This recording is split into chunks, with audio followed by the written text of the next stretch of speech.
Hey guys, welcome in. This week we're talking about generosity and all the unique ways you can give. Oh, want some?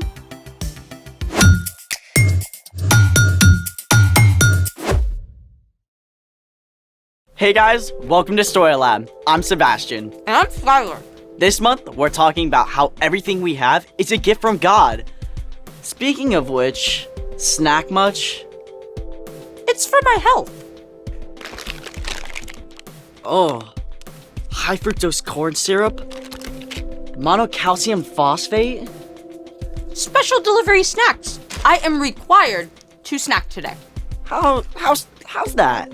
First time blood donor. Thank you very much. I gave blood today at the blood drive. Many teenagers and adults can give half a liter of blood to help someone who is sick or has an accident. The person who donates will quickly replace that blood with new blood cells.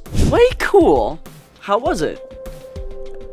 I was kind of nervous, but it wasn't so bad. And the snacks were the bomb. Seems like you've added a few. Snacking and drinking lots of fluids will help me make new blood cells. Look at you giving blood and saving lives. Thanks. I do feel kind of heroic. Especially when you think about all the awesome stuff that blood can do. It only takes a few minutes, and it's a big deal for someone else. I want to know more. Let's make it! Today, we're making our very own blood model in a bottle. Blood model in a bottle. Try saying that 10 times fast. Blood model bottle, blood model Joking. bottle. Moving right along. Right. Our blood is pretty much the most amazing special delivery service of all time. We're gonna need corn syrup, cinnamon candies, uncooked lima beans, rice, and a large jar or bottle. Mind reading the instructions? On it. Step 1. Fill the jar about 2/3 full with corn syrup.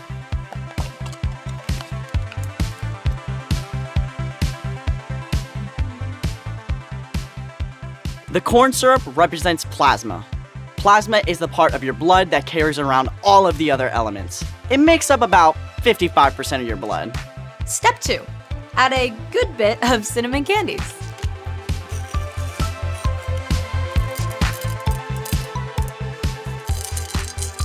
The cinnamon candies represent red blood cells. Red blood cells carry oxygen from the lungs through the whole body.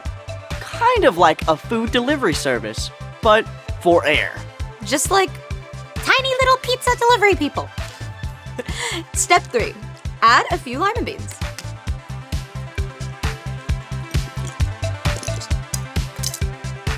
These represent white blood cells. You only have about 1 white blood cell for every 700 red blood cells. But these guys are the super bodyguards of the blood. They fight off diseases and bacteria to keep you healthy and strong. Definitely want to keep them happy. Step 4. Add rice.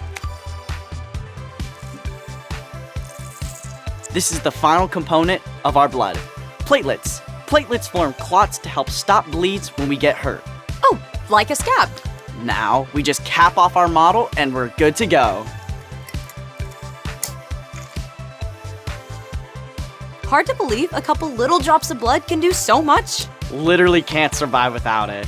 Definitely makes me want to give blood again sometime. Speaking of giving, it's time for... The story before the story.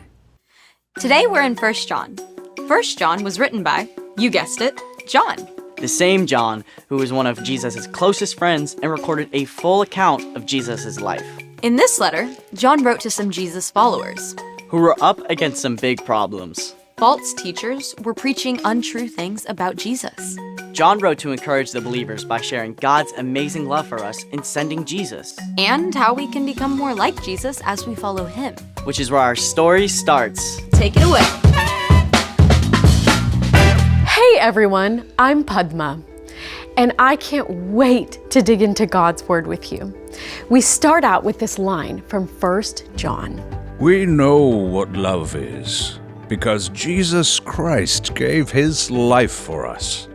Love is a word we hear all the time. I love your shoes. I love ice cream. I love this song. But John goes deep fast because real love isn't just a momentary feeling. Jesus showed us that real love is action. Jesus lived his whole life for the people around him. He gave his time, his energy, and his compassion. Jesus could have demanded that everyone serve him, but instead, he took on the role of a servant and washed his friends' dirty feet. In the end, Jesus made the greatest demonstration of love ever when he gave up his life so that we could be in relationship with God. We know what love is because Jesus Christ gave his life for us. It's a mind-blowing act of generosity. And John went on to say, So we should give our lives for our brothers and sisters. because Jesus gave his life, it means we can give our lives. Gotta be honest, that sounds really intense. But John wasn't finished. Suppose someone sees a brother or sister in need and is able to help them. And suppose that person doesn't take pity on these needy people. Then how can the love of God be in that person? Did you hear that? Giving your life to show God's love doesn't have to be dramatic. In fact, most of the time, giving your life is a lot of small, ordinary moments. It starts with paying attention to the people around you. First, you see a need. Maybe you're rushing to get to the car, but you see your little sister is having a hard time with her shoes. Instead of just leaving her to struggle, you can give a few moments to help her tie them. Hey, let me help. Or maybe you see the cafeteria lady looks kind of stressed out. Instead of just rushing to go eat your pizza, you can take a moment and give her a smile.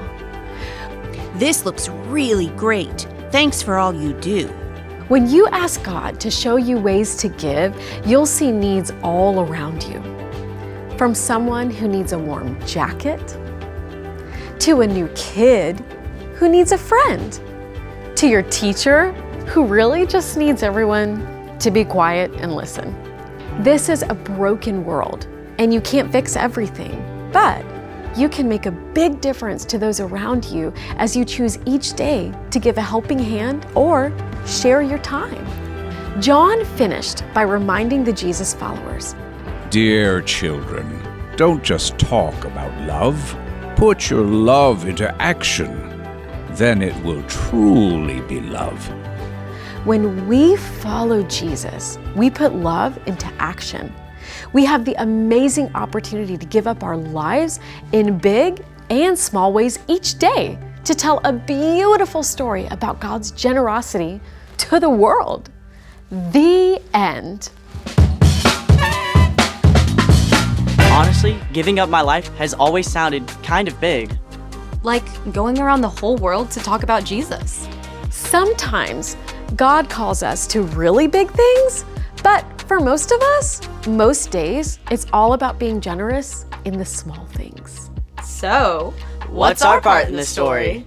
The most important thing we can do every single day is look to Jesus and ask God to help us become more like Jesus. Jesus was incredibly generous. Generosity is making someone's day by giving something away. Jesus was all about giving.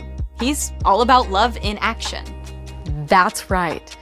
We talk about Jesus giving up his life on the cross. It was the greatest act of love ever. But Jesus had already been giving up his life every single day as he gave his time and his compassion to meet the needs of the people around him. So you don't actually have to go somewhere to do that? Exactly. God could call you to that someday. But right now, God has put people in your life who need your help. Your family, People in your neighborhood, kids and teachers at school. coaches and friends in your activities, and at church. When you keep your eyes open, God can show you ways to give. It might be sharing a toy. It might be putting down your game to give a few minutes of your time, It might be sharing some encouraging words. or something you can create, like a story, a drawing, or even a song, It all starts with looking to Jesus. and asking God for help. Thanks for giving me your time. and I'll see you next time. Bye. So here's the thing. Jesus showed us how to give. Jesus gave everything for us. And because he gave, we can give to others too. Like our time, our encouraging words, even our snacks. Right now, I'm thinking I need to give something special. What's that? I think I need to give my blood cells some special delivery healthy snacks. Good call. Thanks for joining us in the Story Lab. See you next time. Want some? Yes? Mushroom chips?